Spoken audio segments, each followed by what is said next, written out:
Le premier, c'était bien sûr d'accroître la capacité d'accueil de résidents à la cité. Cela pourquoi? Pour faire face à l'évolution croissante de la mobilité internationale, pratiquement le doublement de la mobilité internationale dans on va dire entre 2010 et 2030. Le deuxième objectif, c'était de revoir complètement l'aménagement. C'était vraiment la grande occasion de regrouper les deux parcs, d'unifier les deux parcs de la cité. C'est un travail de longue haleine qui avait été engagé par nos prédécesseurs. Et l'idée, c'est de gommer l'avenue André Rivoire qui sépare les deux parcs de la cité et de réunifier les deux parcs. Donc, via de nouvelles connexions entre les deux parcs, l'une au niveau du double mile planté sud et la traversée de l'avenue André Rivoire à niveau, et l'autre à travers un pont qui viendra en continuité de l'allée sud aménagée au sud de la cité et qui mettra en liaison donc les deux parcs de manière très simple et très naturelle. Un des autres objectifs, c'était l'amplification des parcs. On a, entre guillemets, annexé des terrains en lanière qui existaient.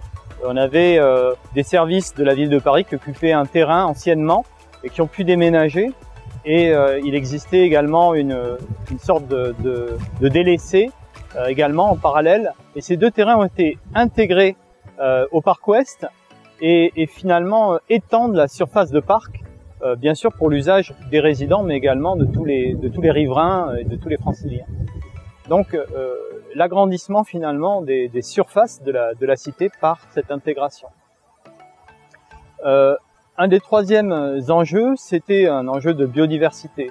L'idée d'accroître la biodiversité du parc en complétant finalement la strate arborée à la fois par la plantation de près de 1500 nouveaux arbres qui viennent s'ajouter aux 1700, cela avec l'aide de la ville de Paris dans son plan cadre de 20 000 arbres, mais également en développant la strate arbustive et herbacée qui était très faible dans le parc existant.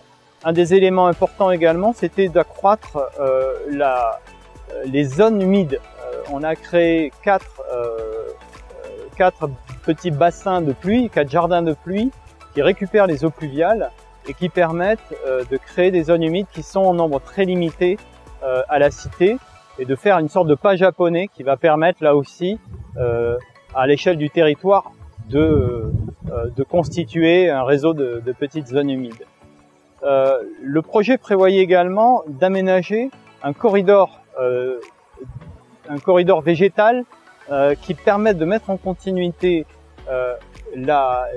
certains secteurs végétalisés de l'autre côté du boulevard périphérique en lien avec le parc de la Cité et le parc Montsouris.